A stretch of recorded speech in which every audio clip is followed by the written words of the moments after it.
Hello viewers, Super GT here on, of course, Forza Motorsport 7. Now, I'm just going to show you a straight up race here. So, just one race. I'm going to cut in a couple of angles between a couple of the other drivers in the race. So, Sebring, I'm driving the BMW and of course in the Endurance Hopper. Starting in the middle of the top 10. A little bit of a nudge through turn 1 from the Porsche behind. So the Brazilian goes through.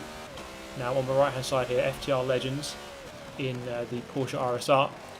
So through turn 2, actually keeping it rather controlled through there, people minding their own space. A bit of contact through the apex of 5, and we've got a Lamborghini going off the circuit, so we're going to gain a position there up into 7th. So not too bad a start here actually, given that it is Forza Motorsport 7, usually a lot worse.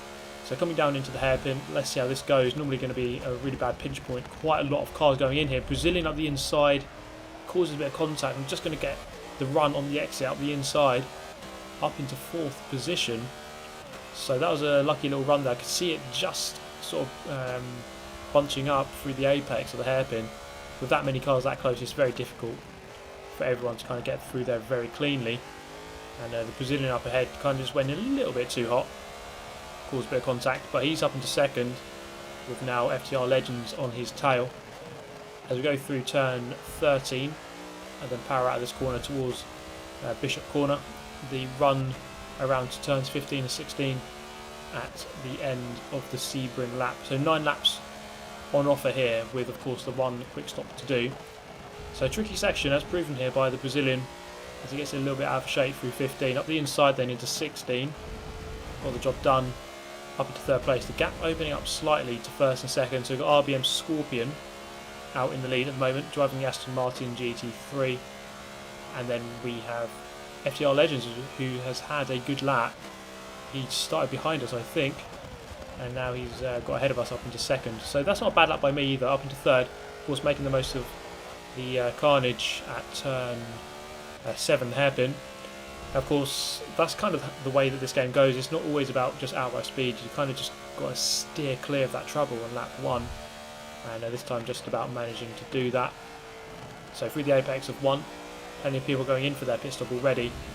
Often the strategy to do when you're towards the back of the pack, you're going to lose time trying to overtake everyone, just getting clear air, and hopefully you can overtake people through strategy instead.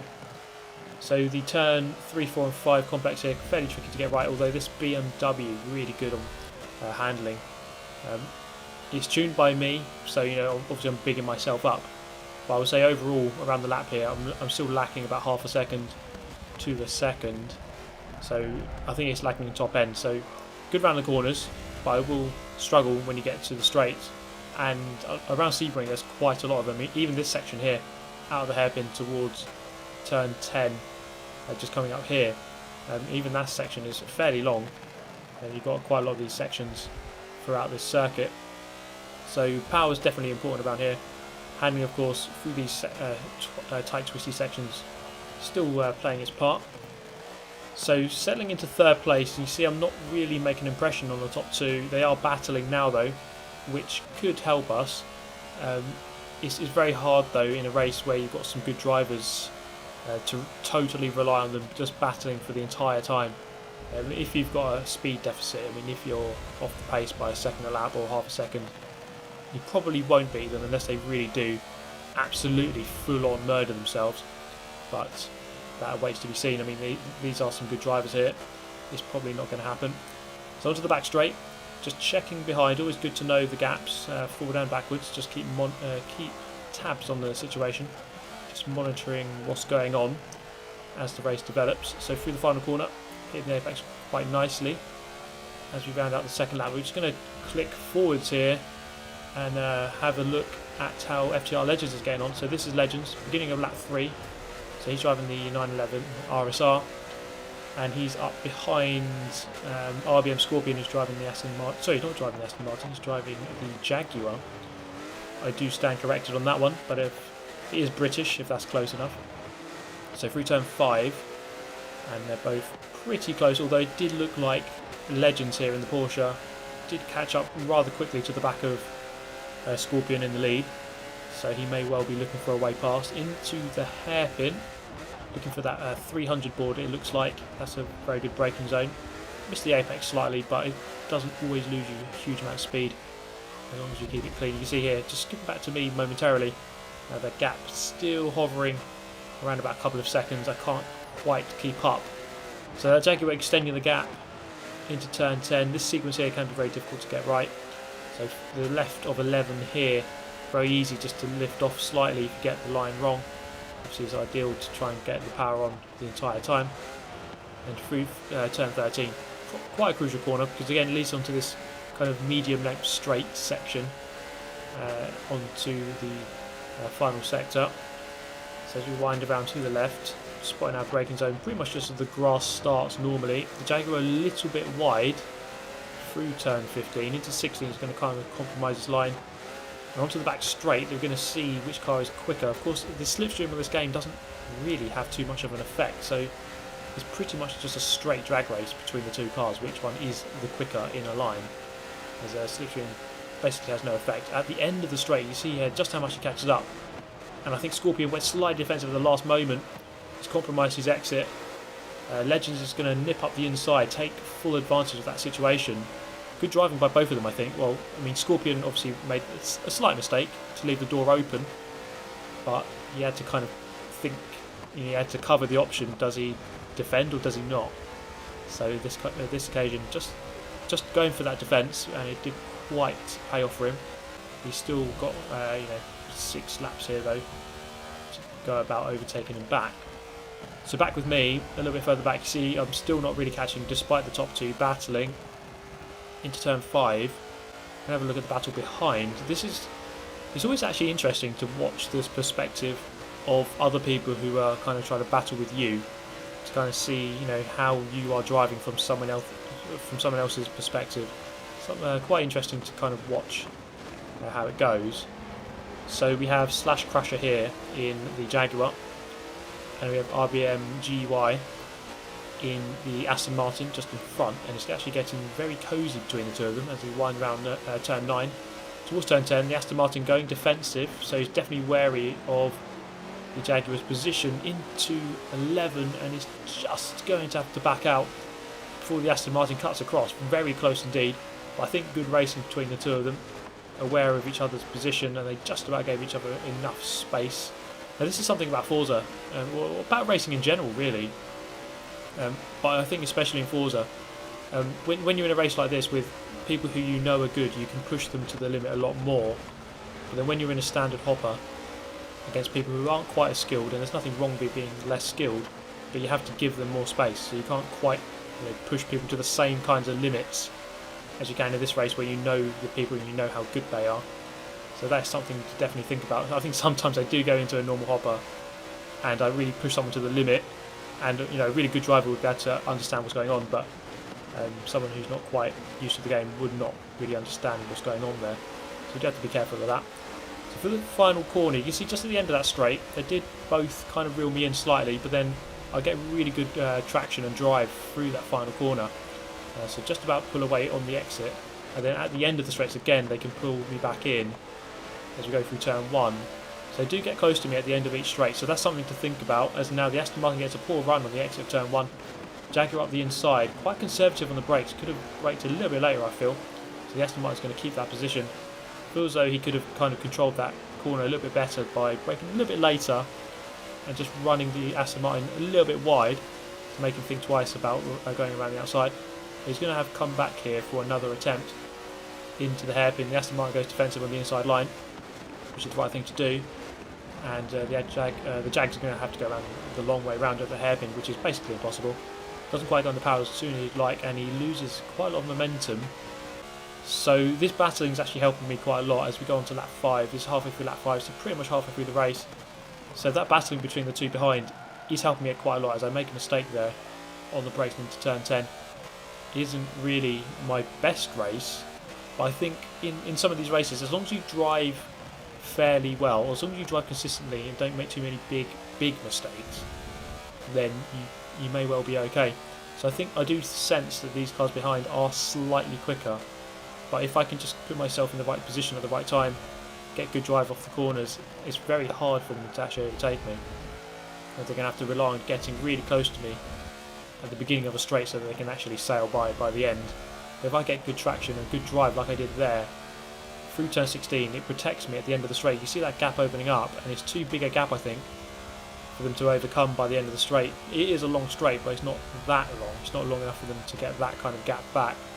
So into the final corner, looking for that 100 board, and then turning in on the line after. Hooking up the apex fairly well, and on the power at about the right time.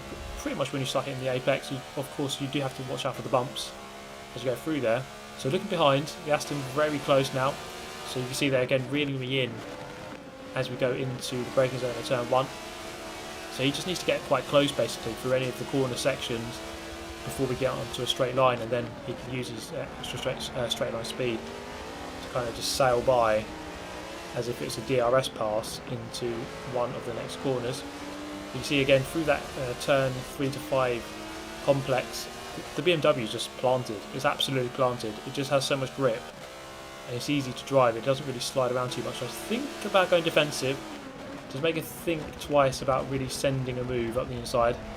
And through the apex of the hairpin, we're through there okay, although he is quite close this time. He might have a chance into turn 10. We don't quite know exactly where the next guy is, so I'm just wary of that proximity arrow. So I'm going slightly defensive, although still taking the racing line. And we're through 10 with a little bit to spare to the apex.